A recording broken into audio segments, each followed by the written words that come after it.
Thanks everybody for joining. My name is Dave, and I'm one of the information specialists at here at McMaster Continuing Education. And yeah, information specialists are your first point of contact for most of your questions and whatnot. And so when you talk to somebody on chat or message through our contact form, you're interacting with myself or one of my colleagues. So that's our job. And so before we get rolling here, I just want to acknowledge that McMaster Continuing Education and McMaster University are located on the traditional territories of the Mississauga and Haudenosaunee nations, and within the lands protected by the Dish with One Spoon Wampum Agreement. And the purpose of this webinar is to give people an idea of what to expect from being a student with us. So that's what we're going to be covering, just sort of a range of basic stuff today. So let's jump right into it, folks. Just to quickly go over the agenda for today, we're going to be talking about the benefits of continuing education. We're going to do a learning format overview. We're going to talk about planning your studies. We're going to talk a little bit about registration, how to, funding and budgeting for studies, just giving you an idea about finances. Talking about the platforms that we use. We're going to talk about some online learning, tips and do some myth busting, and go over our support services and resources. So jump into just a quick little overview. Who is McMaster Continuing Education? What is that? What's that all about? So we have been around in some form since 1931. We are currently located in downtown Hamilton. That's where the office is. Office is currently closed to the public, and we mainly work remotely. But yeah, we're one of Canada's largest and leading providers of online certificate, diploma, and professional development programs. So basically, we are kind of the long time goal and MO of McMaster Continuing Education has been to kind of lower the barrier to entry for high quality education. So many of our courses have open enrollment. So what that means is that when you register for our courses, we do have a few courses that have an application process where you have to be accepted, but many of our programs are just you put the course in your cart, and let's say you want to take a diploma, you purchase a course that goes towards that diploma, and you're in the diploma program. It's as simple as that. And there's not a lot of fussing with sort of a bureaucratic or time consuming administrative process. And that's kind of really speaks to our goal and what we've been trying to do for our extensive history. And we're continuing to lower the barrier today by offering our programs to people all over the world, from wherever all you need is an internet connection, basically, and you can take our courses. So that's kind of the context of who we are and what we are trying to do. All right, so just to talk a little bit about the benefits of continuing education. As everybody here knows, today's job market, very competitive. It's lean economic times for a lot of people, right? So lots of people are looking to upgrade their job or move into a new career and this kind of thing, and but they need to keep working. They can't just most people are in a position where maybe they would like to go back to school, but they have to keep working to support their family, etc. So our programs are positioned to help you do that.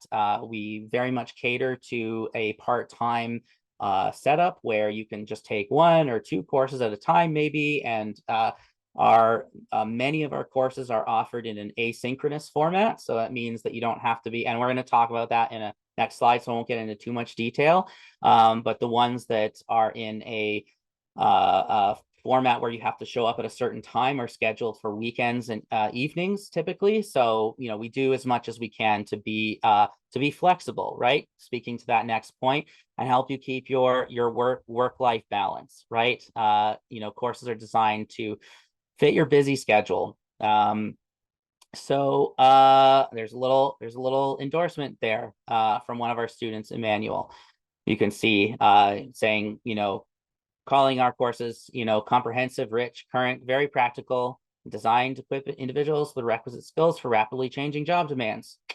Perfect. Yes. Yeah, exactly. And that's exactly, what we're aiming for. Let's talk about learning formats real quick. This is an important one to understand. So most of the courses we offer are in the online format, so this middle format here. First, I just want you to sort of understand this as kind of a continuum. So on the left-hand side of the screen, you have virtual classroom, and that's kind of like on the far end of the continuum that is the most interactive and the I guess kind of the least independent. So basically you are, it is what it sounds like. You come on a Zoom session, like kind of like you are now, and your instructor talks to you and you interact with your classmates and you are meeting there at a certain time, right? And like I said previously, those tend to be at, we try to schedule those virtual classes for evenings and weekends, local time. And so, if you're joining us from the other side of the world, maybe it makes a little bit more sense to take an asynchronous style course.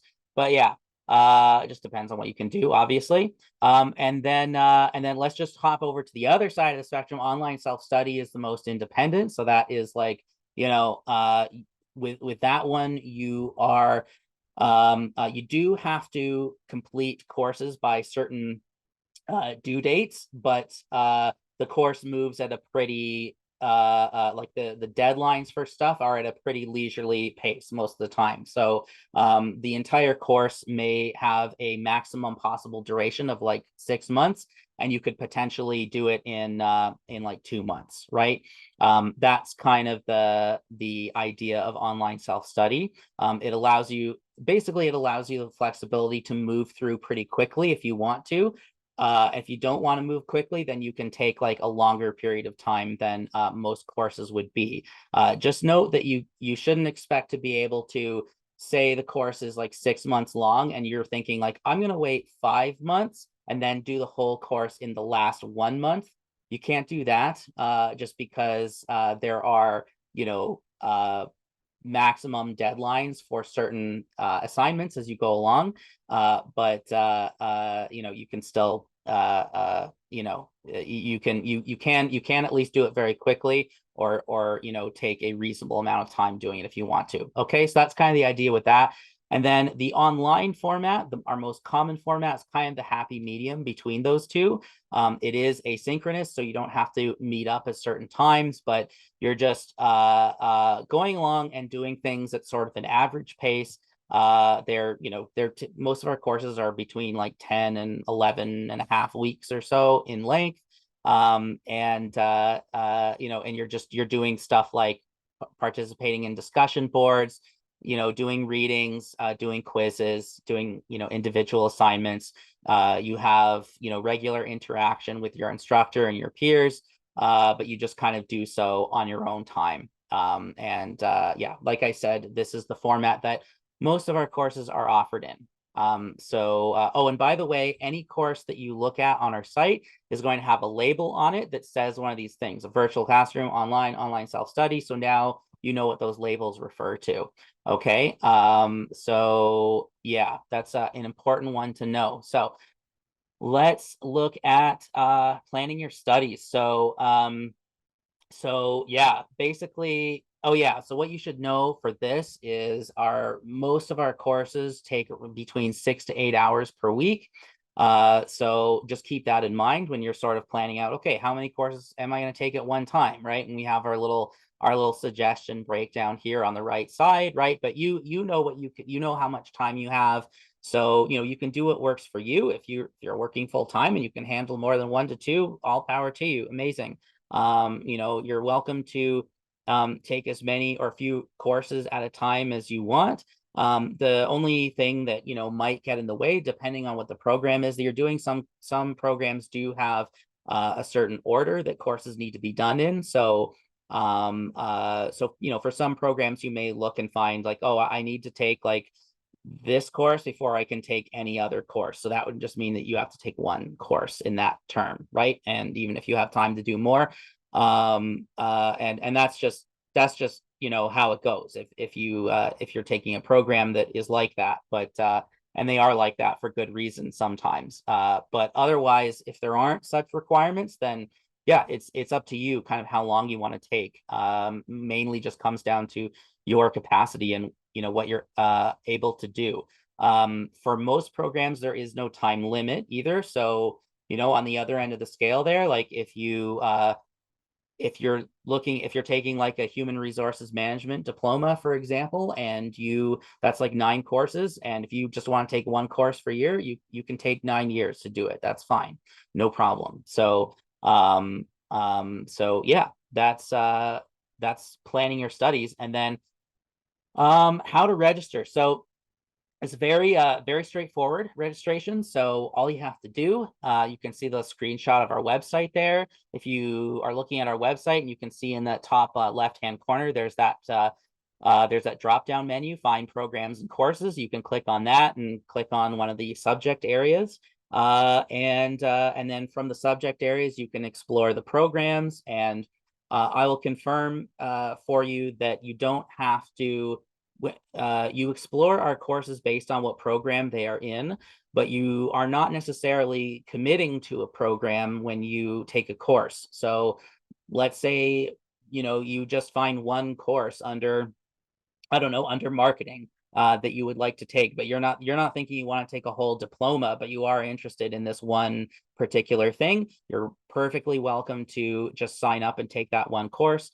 And then if you decide, hey, I'd like to keep taking more courses in the future, then maybe you do eventually earn that diploma. But if you weren't, if you didn't earmark yourself as being a diploma student at the time, that's no problem. That's fine.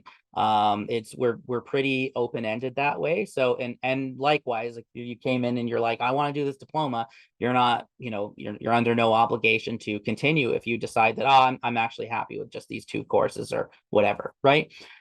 And our registration criteria are that so basically, we expect that our students have a high school level education, or if you don't have a high school education, then you can just be a mature student. A mature student just means that you've been out of school for like a couple of years. And basically, we're not really aiming at like I guess like really young people that have not finished high school or something. But that's about the only. But even then, we'll look at exceptional cases, right? That's what that line is about. So, I mean, we're basically open to pretty well everyone. And yeah, the only other factor is English language proficiency. Just make sure that if you're not really too sure about your English skills, there's a page on the McMaster website where you can see what English level is required for their courses generally, and they have like different test scores cited there. If you're enrolling in an open program with us, you don't have to submit any test scores to us. You don't have to submit any documentation about that. But just if you're unsure, just take a look at our at that English proficiency page, so you can see like what level you should be at, and then that's for your own reference and for your own benefit, right? That's really it for that one. So basically, how to register comes down to is you go and choose a course that you would like, or more than one course, and you add it to your shopping cart and you check out, and it's going to take you through an account creation process if you don't have any connection to McMaster. And if you do, then you use an existing account, even if it's 20 years old, because they stick around forever. And then it finishes the transaction. And once you finish the transaction, boom, that's it. You're a McMaster student. Okay. So we'll talk a little bit about finances here. So I'm going to let's just jump right into considering financial assistance options, because a lot of people do ask us about that. Hey, you're McMaster, can we get OSAP? The answer is no, we do not have OSAP for our programs, but we do have a lot of other financial assistance options. So if you were looking into getting, if you are sort of planning out that you're going to use OSAP for our programs, I would recommend that you look into the bursary/award for part-time students. Part-time and continuing education students is the way that it's labeled on the website.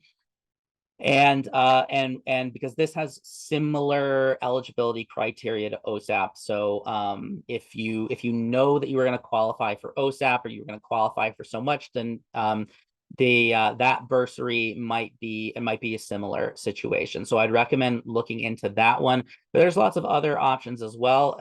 Above and beyond this list that we have here, there's a ton of scholarships that you can apply for. So if you're basically, if you go to the financial assistance section on our website and you click around, you'll find that there's an extensive list of scholarships you can look into that might be you might be eligible for. So definitely look into those options. You can go ahead and ask us as well if you're unsure, and we will do our best to point you to the helpful resources to help you learn more. So let's move on then and chat about Mosaic. So this is the main administrative platform for all of McMaster. Students use it, employees use it. So this is an important, this is not where you go to get your courses, by the way, but it's something that you should know about if you need to manage your account, if you need to procure some documentation. So let's say you need to print off a thing. Let's say you haven't finished your program yet, so you don't have your credential yet, but you are looking for a letter, a little printout that says so and so has finished this course or whatever. Maybe your employer is paying for you and you need to prove it. This is where you go to get documentation like that. You can see your course history, you can see your financial balance. Your grades get posted here. You can order a transcript through here. These sorts of things are what Mosaic is for. Okay. Yeah,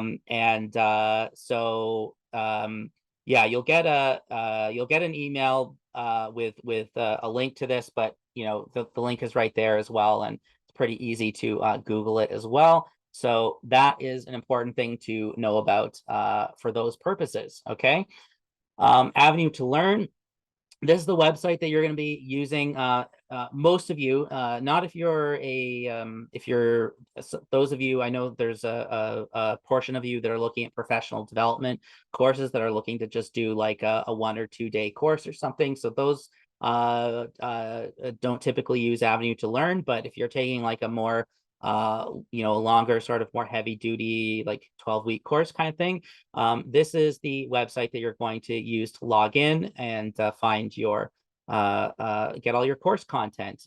So you'll see in this is a bit of an outdated screenshot. It says in the top left-hand corner, then log in using your Mac ID. It now says log in using Microsoft 365, and that kind of confuses some people, but all it means is that you log in with your McMaster email address, which everybody gets when they sign up with us. So so you put in your full McMaster email address. Oh, by the way, just a little note on this. Going back to Mosaic, the previous one, when you log into that, you just use your Mac ID, which is your McMaster email address, but minus the @mcmaster.ca part. So sometimes people, kind of miss the memo and they email us saying like, hey, I don't have my Mac ID. My email is this. And we're just like, yeah, your Mac ID is just that. But just take off the @mcmaster.ca. So let's just go previous for a second. So that is what you use when you're logging into Mosaic. And then when you are logging into Avenue to Learn, you use the entire email address. Okay. Password is the same everywhere. All right. That is how you access these systems. And again, this is the website where you are going to access all your course content. Be aware that once you have registered, what happens is within around 24 hours of registering, you are going to get an email that gives you some account info and is going to give you instructions on how to activate your Mac ID. Activating your Mac ID is a step that needs to happen before you're going to be able to log in successfully to Avenue to Learn. So make sure that you have done that process, or else it's going to come to the day where your course starts, and then you're going to be like, because you can't access your course content. Okay. Yeah, so that's Avenue to Learn. And that's an important website, obviously. So yeah, I think that's all I had to say about that. So then let's move on to some online learning tips and myths. So definitely a good idea to explore Avenue to Learn. And it's a good idea to, oh yeah, the other thing that I wanted to say about Avenue to Learn, which this slide just reminded me of, is that um, uh, your courses don't appear in Avenue to Learn until the course actually starts. So we definitely encourage you to register for courses ahead of time, because they can fill up. And by the way, another thing about courses, just while I'm thinking about this, sorry for the tangent, but courses are available to register for until they start, unless they fill up first. So that's how that works, in case anybody is wondering about that. But let's say you register now and your course starts on January the 15th. You go through these steps that we've been talking about, and you log into Avenue Learn. You're not going to see anything there right now, because the course content shows up usually like the day before, the night before the course starts. So yeah, don't panic if you're going in ahead of time and it looks like nothing is there. You can always confirm, by the way, that you will get a receipt in your email, but even confirming beyond that, you'll get confirmation. You can go and see what courses you're registered for in Mosaic as well, and that's like the official record of things. All right, so it's a good idea to review your course outlines ahead of time, as well as course schedules. So on every program page, you'll find a tab that says schedule. You can click on that and you can see a little ways out for what courses are going to be offered in what terms. And if you find a section on our website that says course outlines, they are organized there by program, and you can find the course outlines there and see what exactly the course is going to consist of in some detail. So often give you a good idea of whether that course is a good fit for you or not. So we definitely recommend doing that. Yeah, just plan out how you're going to manage your time. And we definitely recommend setting up a dedicated study space if you can. I mean, that's not something everyone realistically is able to do. We deal with this same thing working from home, right? It's if you possibly can, it's definitely a good idea to have a dedicated space. Just kind of helps mentally, like, wall off your from other stuff. That's my house over there, this is my office, right? Yeah, it just helps with your be free from distractions, and be in a mindset to set you up for success, right? You can review online etiquette best practices, right? I mean, I don't think I really need to talk to you guys about that, but something to keep in mind,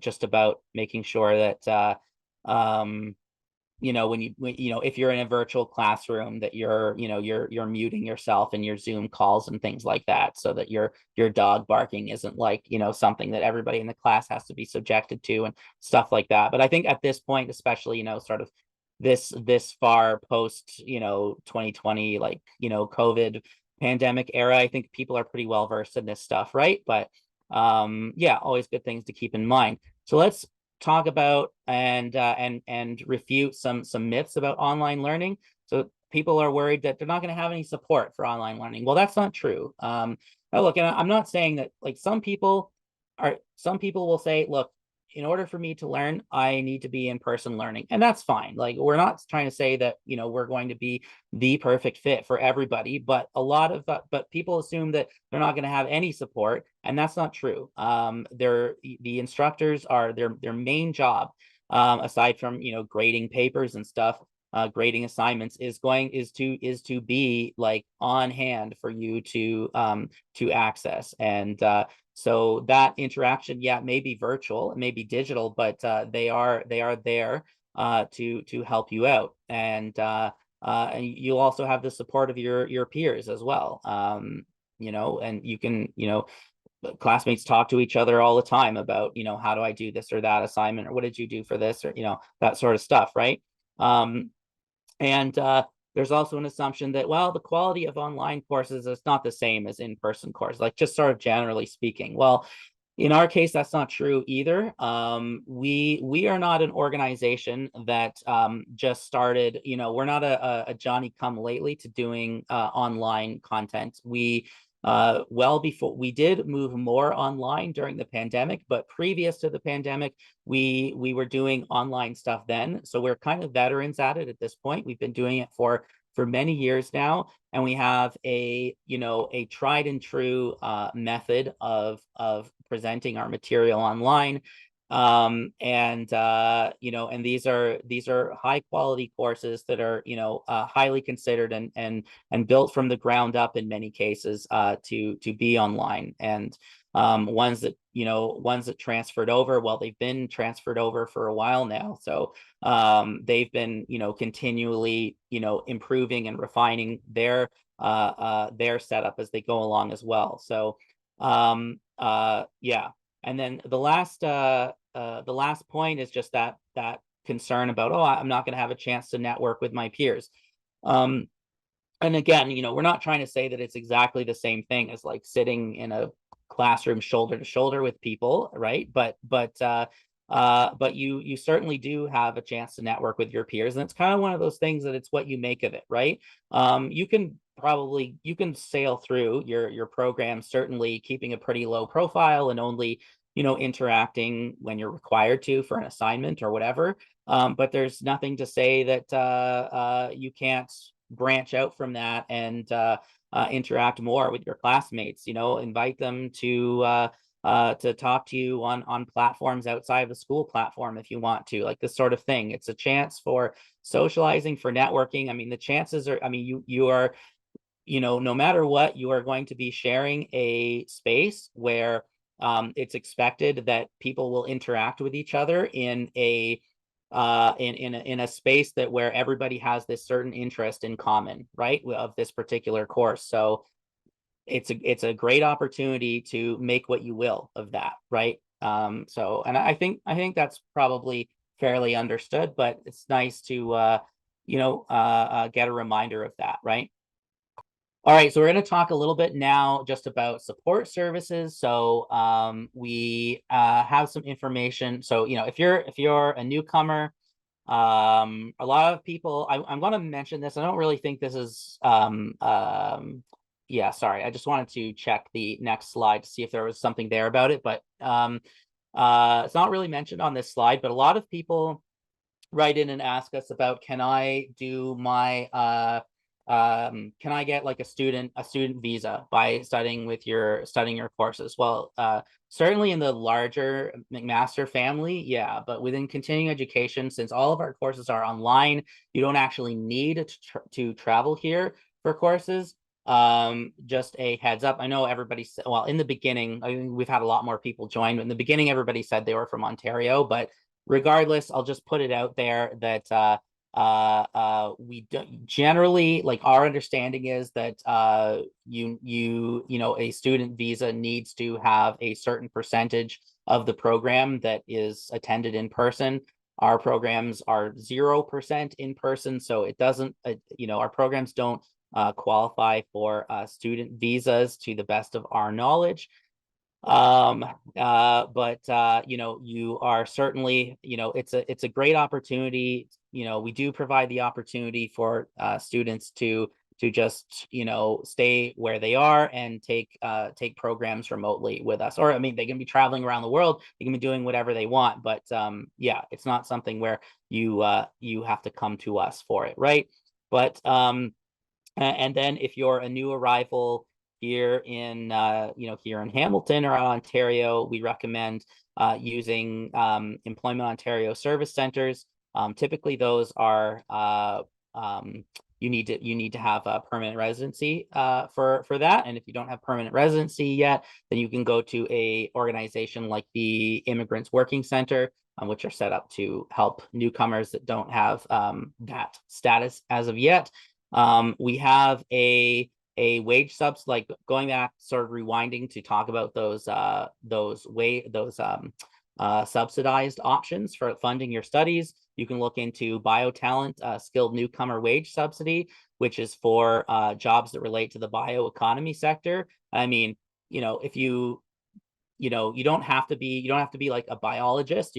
Don't write that one off if you're thinking, oh, that's not me, because like bioeconomy sector needs HR people, right? They need marketing people, right? So pretty wide gamut of possibilities there, right? Yeah, and then for networking and job opportunities, we have McMaster career opportunities on campus, resources on the website. You have your just sort of natural networking with instructors and your peers in courses like I was talking about earlier. There's something called the ADAPT program. And we have this new thing coming in called the Riipen Remote Internship Program, which is something that we are going, I'm going to actually have a whole slide on that. So actually, let's just not talk about that for now. And yeah, so these are all things you can explore on our website.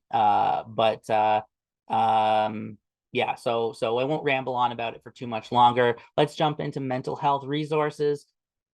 And so this is just a list of community service and tools that can support you. There's a lot of community resources, so I'm going to let folks read through these instead of just rattling off this list. You folks can read this, but this is there's just a lot of local resources to help you out with stuff if you're needing that. So let's talk about Riipen Advance Ontario. So like I was saying a moment ago, this is a relatively new partnership that we have, and this is offered for a limited time. So basically, this upcoming term is your window of time to apply to this. So these are a bunch of different internships that are going to be available, and basically we have several programs that pair up well with some of these opportunities. So this is something that we're currently working on. We don't have the page on our website for it up just yet, but in the next, I don't know, next short while, let's say, we are planning to, we have a page in process that's going to be coming up on our website that directs you to Riipen, and will show you exactly, like, here's the programs at Riipen that match up well. So the internship opportunities, I should say, that match up well with our programs, right? And so basically, these are 2 to 8 week internships, an opportunity to make a little bit of money. And they are often either often or maybe entirely remote projects. So you just stuff you continue to do completely remotely and online. So continuing in the same vein as what your studies are, right?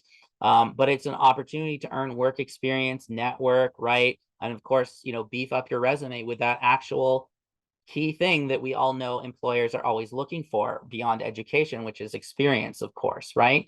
And there's a testimonial from a Riipen student talking about that golden egg, right? That experience that can really make or break your job applications, right? And that everybody who has ever started a new career knows is kind of the can be the tough part, right? Regardless of how much education you have, they want to know when the rubber hits the road, can you do it, right? So definitely look into that. Like I said, we're gonna have more information up about that on our website soon. And so if you're interested in that, look out for that, and or reach out to us, and we'll provide as much info as we can. All right, so let's just talk for a moment about writing services. So every McMaster student, including McMaster Continuing Education students, are eligible to receive these writing services. These are offered from main campus, but they are entirely remote. So you don't, this isn't, again, you don't have to come here for this.